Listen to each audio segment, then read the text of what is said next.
2 साल से 40 चर्चों पर हुए हमले, आखिर इसका जिम्मेदार कौन? देश में कब बनेगी शांति? मैं हूं मुनव्वर और आप देख रहे हैं लोग। जिस तरीके से लगातार महाराष्ट्र हो या कोई अदर स्टेट हो, वहां पर लगातार कहीं ना कहीं धर्म परिवर्तन को लेकर या फिर कई अदर कास्ट को लेकर जो है कहीं ना कहीं बजरंग दल जो है आगे आती है और उस पर जो है काम करती है। पर कहीं ना कहीं एक बड़ा आरोप लग रहा है, जिस तरीके से 2 साल के अधिक 40 चर्चों पर जो हमले हुए, उसी बीच जो खुश्ती समाज जो समाज समिति है आगे आई है। आज पत्रकार परिषद रखा गया था, एक बड़ा आंदोलन का इशारा किया गया। हम बात करें, सबसे पहले लोकहित में आपका स्वागत है। भाई, आपका नाम क्या है? मेरा नाम पाशा आशीष राव है, मैं वसई से हूँ, पालघर जिले से। आज अपने पत्रकार परिषद रखा था, क्या कहेंगे? आज अपने प्रेस नोट में भी काफी चीजें बातें रखी है, क्या कहेंगे? क्या था पूरा मामला? हमारा यही मामला है प्रियो कि हम देखते कि काफी समय से हमारे क्रिस्ती समाज पर हल्ले हो रहे, चर्चेस पे हल्ले हो रहे, और हमने लगातार पुलिस स्टेशन में भी हमारी मांगनी को रखा है कि आप हमारे एफआईआर नहीं ले रहे, केवल उनके एफआईआर ले रहे। वो आ रहे चर्च में, हमारे लोगों को मार रहे, पीट रहे, और वो लाकर आप उन्हीं पर एफआईआर कर रहे। कायदा वो अपने हाथ में ले रहे, कुछ ऐसे संगठन है कायदा अपने हाथ में ले रहे, और वो कायदा लेने के बाद भी वो लोग मतलब कायदा वो अपने हाथ में ले रहे, पुलिस उन्हें नहीं बोल रहा। हमारा मांग ऐसा है कि उनके पास अगर ऐसा कुछ एविडेंस है, वो आए और वो प्रूफ करे और पुलिस को वो काम करने दे, वो कायदा अपने हाथ में ना ले। ये आंदोलन बताने का यही हमारा मकसद है कि हम आगे भी आंदोलन करते रहेंगे। हम 5 तारीख को आंदोलन करने वाले, हम आगे भी आंदोलन करने वाले, जब तक हमारी मांगे पूरी नहीं होती हम आंदोलन करते रहेंगे। सर, आप क्या कहेंगे? आज जो पत्रकार परिषद रखा गया था, जिसमें बताया जा रहा है कि करीब अलग अलग देशों में चर्चों पर हमला हुआ है, और कई लोग जाकर जहाँ पे एक आरोप लगाते हैं कि वहां पर बाइबल्स के जरिए या फिर माइंड्स में उनका माइंड डाइवर्ट करते हैं, लोगों को धर्म परिवर्तन करते हैं, क्या कहेंगे सर? हम इस सभी बातों को निषेध करते हैं। क्रिश्चियनिटी जो है ये हमारे भारत देश को बढ़ाने के लिए बहुत बड़ा योगदान है। एजुकेशन में बोलो, और जो भी हम देखते हैं अलग अलग गांव में, अलग अलग शहरों में, आदिवासियों में, केवल धर्म परिवर्तन का वो लोग हमें एक बात लेके, लेकिन उसके पीछे जो हमने लोगों को एजुकेशन दिया है, हम लोगों ने बहुतायत से लोगों को मनुष्यत्व कैसा है, किस प्रकार का जीना, ये भी हमने सिखाया। लेकिन आज हम पर लोग धर्म परिवर्तन का हम पर आरोप कर रहे हैं, ये सरासर झूठ है, हम उसको निषेध करते हैं। सबसे पहले बात है कि आज हम धर्म परिवर्तन नहीं करते कि मानवता को हम लोगों को सिखाते हैं। मानवता क्या है? ये बहुत बड़ी एक मानवता जो है कि मनुष्यपन। आज हम देखते हैं कि अस्पृश्यता भी आज दुनिया में बहुत बड़ी चल रही है।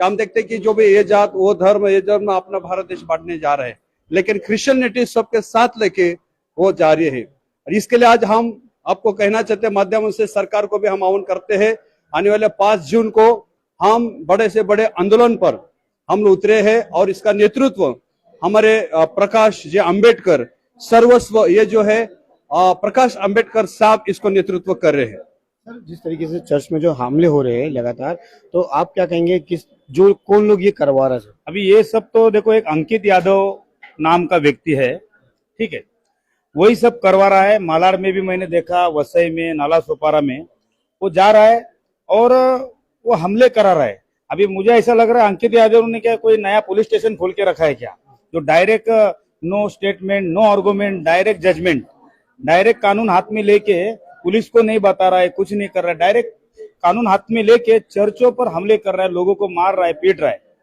तो अंकित यादव पे सख्त से सख्त कानूनन कार्रवाई हो, हमारी ऐसी मांग है। क्योंकि पूरा वीडियो फुटेज हमारे पास है, पुलिस स्टेशन में दिया गया है। अभी उस पर इंजर्ड हुए, इसमें कम से कम एक 12 से 13 लोग हुए हैं। किसी का हाथ में कट गया है, किसी को मुक्का मार लगा है, और 2-3 लेडीज लोग वहां पे जगह पे बेहोश भी हो गई थी, क्योंकि इसी तरह से उन्होंने हमला किया था। सर, ये कभी का मामला था और क्या उन पर एफआईआर दर्ज हुई? मेरे पास तारीख है, सब जहाँ हुआ है ना, मैं आपको तारीख वाइज बता देता हूँ। इन्होंने कहाँ हमला किया है, मतलब आपके भी जानकारी। कौन लोग हैं, मतलब क्या ये बजरंग दल वाले लोग हैं, ये बजरंग दल और आरएसएस वाले लोग हैं। ये सब उनका क्या एजेंडा है पता नहीं, यही सब लोग कर रहे हैं ये हमला। अभी देखो, जोगेश्वरी में 7 अक्टूबर को हुआ था, 7 दिसंबर को हुआ था, और फिर जोगेश्वरी में फरवरी 22 को हुआ था 2026 को। वसई में ओशिवरा में हुआ था 12 अप्रैल 2026 को हुआ था, और वसई वालिव पुलिस स्टेशन के हद में हुआ था 19 अप्रैल 2026 को हुआ था, और ओशिवारा में फिर से हुआ था, जोगेश्वरी में 3 मई 2026 को। और नायगांव पुलिस स्टेशन के हद में ये 7 तारीख को ये घटना हुआ है। ये सब हमारे पास लिस्ट है, हम आपको आपके पास जो डेटा है उसको लेकर आप कहाँ कहाँ गए? ये हम हर जगह पे गए हैं, कुछ भी एक्शन नहीं लिया गया। क्यों ऐसा, इसका दबाव? अभी ये सरकार दबाव डाल रही है पुलिस स्टेशन में। ऐसे में कोई अगर कोई और अदर पर्सन किसी और रिलीजियस पर अगर अटैक कर दे तो उस पर तो एफआईआर हो जाता है, उसके बाद में कार्रवाई होती है, बिल्डोजर भी चल जाता है।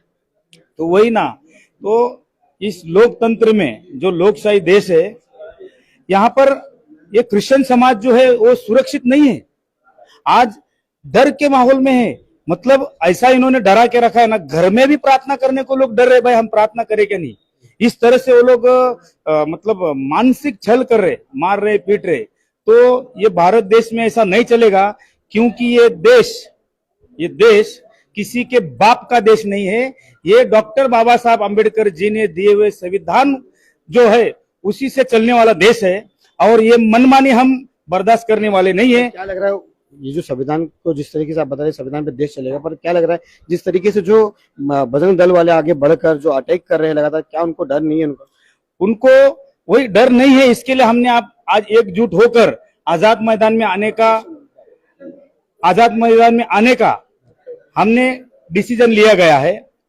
और ये आंदोलन के बाद अगर हमारी मांगे पूरी नहीं की तो मैंने फिर अभी भी बताया था, फिर से बता रहा हूं, हमारे आदरणीय बाबा साहब अम्बेडकर जी जो इस आंदोलन का नेतृत्व कर रहे हैं, वो हमको जो बताएंगे, क्योंकि वो संविधान निर्माता डॉक्टर बाबा साहब अम्बेडकर जी के पोते हैं और वो अच्छी तरह से कानून जानते हैं और कानूनी तरीके से इनको अच्छा सबक सिखा सकते हैं। हम आपसे बात करेंगे मैडम, जिस तरीके से एक आरोप लगता है कि क्रिश्चियन समाज को जो है बाहर से पैसे आते हैं धर्म को कन्वर्ट करने के लिए, एक बहुत बड़ा आरोप लगता है। फिर बाद में बजरंग दल वाले आके घुसकर विदाउट एनी पुलिस वेरिफिकेशन के जरिए जो है वो डायरेक्ट अटैक करते, उन पर कोई मामला क्यों नहीं दर्ज होता? वो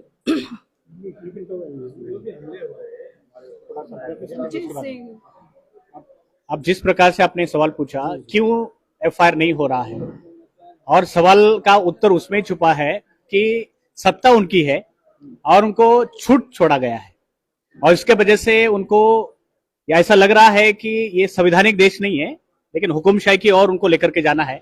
इसके वजह से वो चीजों को वो दोहरा रहे, और हम चाहते हैं और ये बताना भी चाहते हैं आपके माध्यम से कि ऐसी ये चीज ना करे, क्योंकि ये संवैधानिक देश है, संविधान पे चलने वाला देश है, और संवैधानिक रीति से उसको चलाए, क्योंकि सत्ता 5 साल की होती है, 5 साल के बाद में और दूसरा आएगा, तो ये रहने वाला नहीं है, क्योंकि ये देश जो है 5-5 साल के अंदर में सत्ता बदलती जाएगी। लेकिन जो इंसानियत है, जो संविधान है, बदलने वाला नहीं है। संविधान से वो देश अभी तक चला रहा है, अभी चलेगा भी और आगे भी ये चलता रहेगा। तो इसलिए संविधान का कहीं ना कहीं खनन हो रहा है, ऐसा हमें भी डर लग रहा है। अभी एक छोटा सा मेरा सवाल है आपसे, जिस तरीके से सोशल मीडिया पे वीडियो वायरल होते हैं, कहीं मस्जिद को, कहीं दलित समाज को लेकर, फिर कभी क्रिश्चियन को लेकर वीडियो भी आते हैं, एक्शन पर नहीं होता, ऐसा क्यों सर?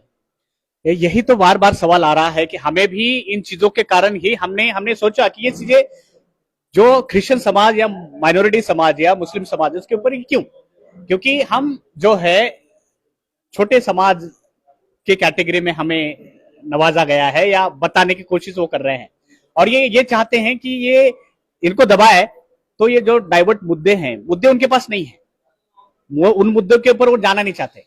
जो बेरोजगारी का मुद्दा है, या जो महंगाई का मुद्दा है, या जो अभी लीक हुए पेपर, उसका कोई मुद्दा नहीं उठाना चाहता। इस मुद्दे को कहीं ना कहीं हमें टारगेट करके ऐसा लग रहा है कि ये टारगेट जो मुद्दे को बहकाया जा रहा है। अभी पेट्रोल जो है लगातार बढ़ता जा रहा है, इसके ऊपर कोई बोल नहीं रहा है, लेकिन धर्म जाति के ऊपर उनको बात करके उनको मैनिपुलेट करने का काम जो है। मेरा नाम सिस्टर एंजेलिना है।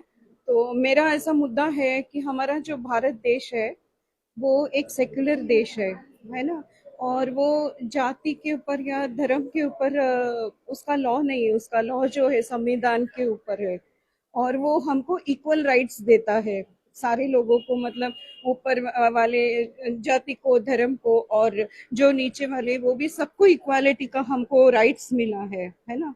और हमारा जो भारत देश है इतना प्यारा देश है, जैसा एकदम उसका जो वर्णन जैसे करेंगे हम, तो वो सारे जाति के लोगों को क्या करता है, अपनाता है और अपने सबको स्वीकार करता है।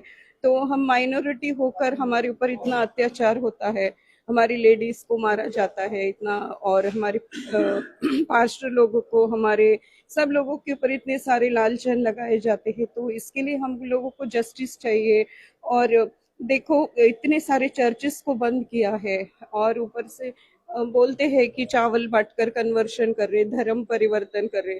तो चावल और खाना भोजन तो हर एक मंदिर के यहाँ पर, मस्जिद में, हर एक जगह पर देखो तो भोजन बांटा जाता है। तो हम लोग इसको प्रोटेस्ट कर रहे हैं ताकि हम लोग को हमारा अधिकार मिले, क्योंकि आर्टिकल 25 में लिखा है ना कि हमको राइट है, हम लोगों को संविधान के थ्रू कि हमको हमारे अधिकार मिलना चाहिए। जो अत्याचार हमारे भाई लोगों के ऊपर हो रहा है वो सब बंद होना चाहिए। और मेरी सबसे निवेदन है कि जो हम 5 जून को जो प्रोटेस्ट कर रहे हैं उसमें आप सब भागीदार होइए, जैसे मसीह भाई बहन और सारे लोग उसमें आइए, और जो मसीह नहीं है वो भी हमारे साथ भाग होकर हमारे साथ प्रोटेस्ट कीजिए ताकि हमारे अधिकार हमको मिले। मैं यही बोलना चाहती हूँ। तो देखा आपने